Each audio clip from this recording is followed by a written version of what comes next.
You, my friend, what do you think about women's suffrage? Women voting? Sure, why not? Welcome to MojoPlays, and today we are putting our love for the company aside and taking an objective look at 10 times Rockstar went too far. For this list, we'll be looking at those moments that cross the line. Rockstar is known for pushing the limits and playing to the darker side of comedy, but sometimes even they can go a bit too far. Do you think any of these weren't over the line? Are we being too sensitive? Let us know in the comments below. Before we continue, we publish content all week long, so be sure to subscribe and ring the bell to get notified of our latest videos. Mowing down monks. The original Grand Theft Auto game was a turning point for gaming. It was well received by gamers and less well received by parents and media who hadn't quite grasped what could be so fun about the total freedom to rampage through a fictional city. But amongst this bloody rampage was one encounter that seemed a touch too intentional. Amongst the regular pedestrians, players could find lines of Hare Krishna walking the streets. Although traditionally a peace-loving people, the player was rewarded for running down a full line of them with the words Gauranga popping up on the screen. Translation: be happy. I doubt they were. Arthur's assault. Don't be shy, partner. No such thing as a stranger here. One of the more controversial moments in Red Dead Redemption 2 was totally optional. In a small cabin northwest of Saint Denis lived two of the most horrific characters in Rockstar's history. Bray and Tabby Aberdeen are the incestuous and possibly cannibalistic siblings who drug and kill passers-by. One of these passers-by can be Arthur, and when Arthur is drugged, and as he's passing out, you hear the sound of a belt unbuckling and Bray calling Arthur his new pet. The scene and situation is a little hard to swallow, as many players who got invested in the deep and rich world of RDR2 feel like they are Arthur in many ways. The revenge is brutal and cathartic, but it doesn't exactly outweigh the assault that takes place.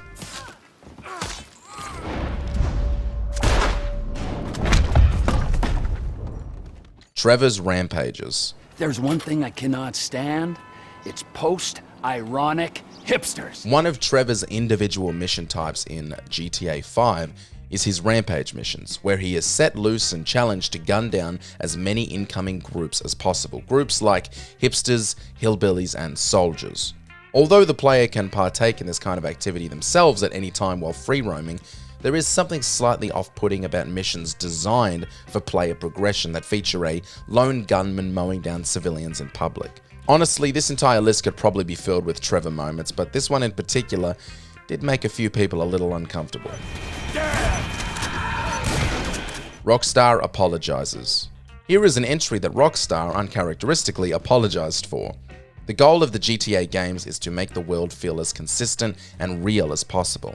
Every action has an equal and opposite reaction. That's Newton's third law, baby. But when engaging sex workers, players quickly learned that after paying them, they could just kill them to recover their money.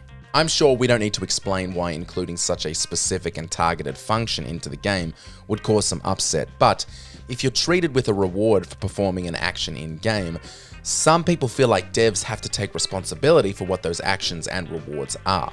Rockstar seems to agree that this was a bit insensitive and lacked the humor and objectivity that accompanies some of their more controversial moments.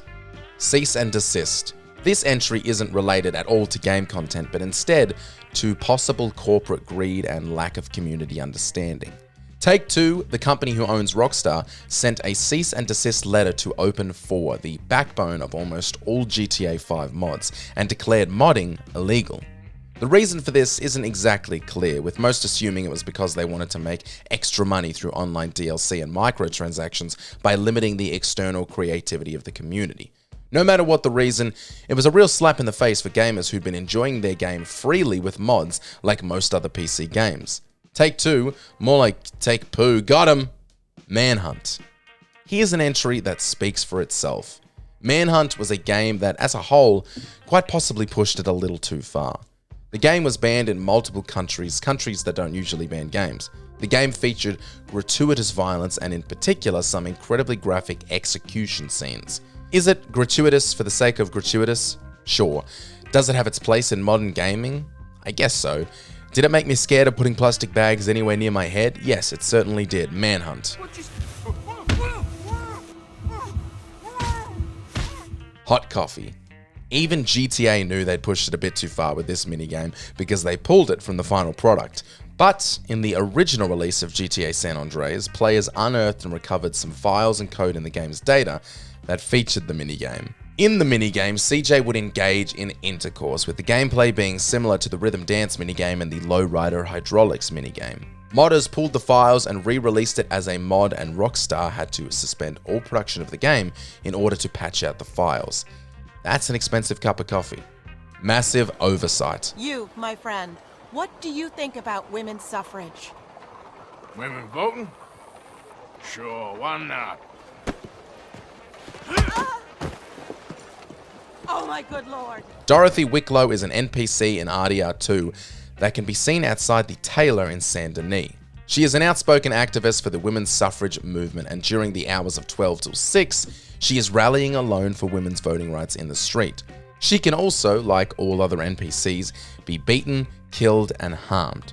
Controversial clips have been shared online of people interrupting her speech to kill her or take their time beating her.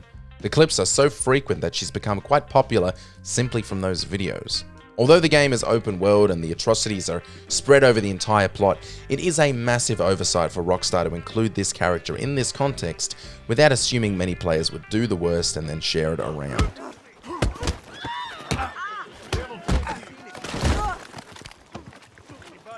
Coded bigotry. I don't play games. Whether Rockstar was intending to make a social commentary or whether they were trying to create a realistic world right down to its ugliest, it seems that police response to Franklin, as opposed to the other two white protagonists, has been bumped up. Many videos have been released showing how police engage with Franklin, and even test videos have been made running trials to see if the cops are actually racist. The majority point to yes, they are. Did Rockstar go too far on this one, or is it an important feature to tell an unfortunate truth? Or is it totally anecdotal? Who knows? You tell us. You're so goddamn dead. LSPD, hold it. Come on, let's take him. I've had it. Yes, go. Traffic. By the book. Sweet Jesus. The hell are you doing? Oh, nothing. Are you taking a dump? Why do you care, huh? Easily the most controversial mission in GTA 5 is By the Book. The game came under scrutiny in 2013 due to a mission in the main campaign that forced players to torture a character in some very brutal ways. The mission was not skippable and had to be done. It's worth noting that with most examples of a game going too far, it's online threads that get riled up. For this entry though, almost every reviewer pointed this moment out for one reason or another, most citing it as a little tone deaf and unnecessary. The community did plead with Rockstar to make the mission skippable, as it was a little too much to stomach for some players. But at this point, the mission remains fully intact. Come on.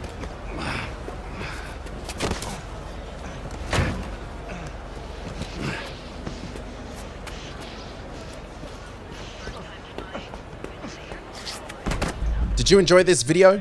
Check out these other clips from MojoPlays and be sure to subscribe and ring the bell to be notified of our latest videos.